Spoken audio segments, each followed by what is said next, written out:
Hello everyone, नमस्कार। स्वागत है आप सभी का अक्षवाट की यूट्यूब चैनल पर।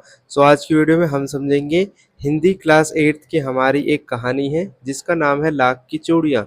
ये वाला जो चैप्टर है पेपर के लिए इम्पोर्टेंट तो है ही साथ में बहुत आसान चैप्टर है, जिसमें ये बात बताई गई है कि किस तरीके से मशीनों के आ जाने से जो छोटा मोटा जो काम करते थे वो छोटे मोटे उद्योग किस तरीके से बंद हो गए हैं और लोग आजकल ज़्यादा प्रेफरेंस देते हैं मशीन से बनी सामान की। और जो सामान हाथ से बनाया जाता था, जो ट्रेडिशनल था, उसको पहनना अब लोगों ने धीरे-धीरे कम कर दिया है। तो क्या है पूरी कहानी समझेंगे बिल्कुल आसान भाषा में। तो स्टार्ट करते हैं वीडियो को।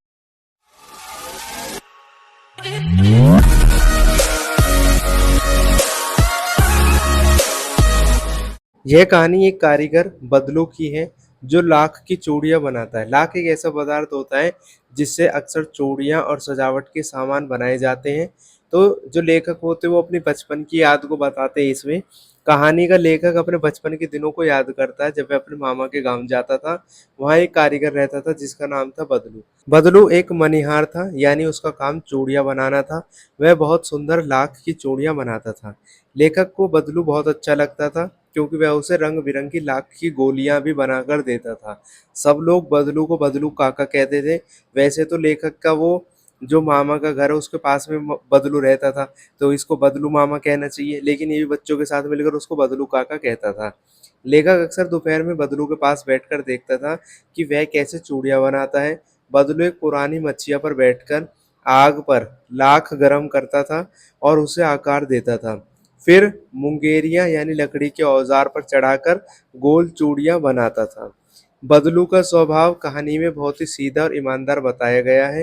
वह लेखक को प्यार से लल्ला कहकर बुलाता था। गांव की लगभग सभी औरतें उसकी बनाई हुई चूड़ियाँ ही पहनती थीं। वह अक्सर पैसों के बजाय अनाज के बदले चूड़ियाँ देता था। जैसा कि हमें पता है कि पहले के टाइम में पैसे का इन्वेंशन नहीं हुआ था, तो लोग क्या करते थे, सामान के बदले सामान लेते थे। अगर किसी को आइसक्रीम लेनी है तो आइसक्रीम वाले को अनाज देते थे और उससे फिर आइसक्रीम लेते थे। इसी तरीके से चूड़ियाँ जो देता था ये बदलू, तो अनाज दो इसको और उसके बदले में आपको चूड़ियाँ देगा। ऐसा सिस्टम कर रखा था पहले। लेकिन शादी और जब विवाह होता था तो उस टाइम पे अपनी चूड़ियों की इज्जत बनाए रखता था और कम कीमत पर चूड़ियाँ नहीं देता था। ये उस टाइम पर अपना प्राइस ज़्यादा कर देता था। समय बदल गया। कुछ साल बाद जब लेखक बड़ा होकर फिर काम आता है तो उसे पता चलता है अब सब कुछ बदल गया है। बाजार में नई नई मशीनें आ गई है, तो उन मशीनों से क्या है, कांच की चूड़ियाँ आसानी से बनाई जाती हैं। लोग अब वही कांच की चूड़ियाँ खरीदने लगे हैं। अब क्या हो गया, बदलू का काम बंद सा हो गया है, उसकी हालत खराब हो गई है। लेखक जब उससे मिलता है तो देखता है कि उसकी भट्टी और मच्छियाँ भी नहीं है। फिर बदलू अपने स्वाभिमान को नहीं छोड़ता है, वह अब भी वो काम करता है।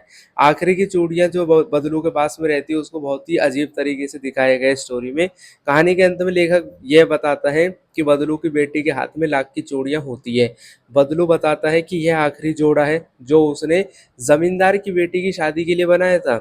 लेकिन जब जमींदार ने बोला कि मैं तो इसके लिए बहुत कम पैसे दूंगा, तो बदलू ने क्या किया, चूड़ियाँ उसको नहीं दी। उसको मना कर दिया कि मैं तुम्हें चूड़ियाँ नहीं दूंगा, क्योंकि उसे पता है अपनी कला की इज्जत क्या है।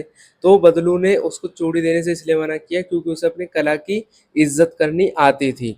लेखक को यह देखकर बहुत ज़्यादा खुशी होती है कि बदलू भले ही गरीब है, लेकिन उसका स्वाभिमान और कला के प्रति जो सम्मान है वो अभी भी नहीं टूटा है। कहानी ये संदेश देती है कि कारीगरों की मेहनत और कला की कद्र करनी चाहिए। मशीनों के आने से जो छोटे मोटे उद्योग चल रहे थे वो खत्म हो रहे हैं। इंसान को अपनी इज्जत और स्वाभिमान नहीं छोड़ना चाहिए, जैसे बदलू ने नहीं छोड़ा था। तो यहाँ पर हमारी ये वाली कहानी खत्म हो जाती है। आई होप आपको वीडियो पसंद आई होगी। मिलेंगे नेक्स्ट वीडियो सीरीज में, तब तक के लिए खुश रहे, स्वस्थ रहे, जुड़े रहे अक्षवाट के साथ। जय हिंद, जय भारत।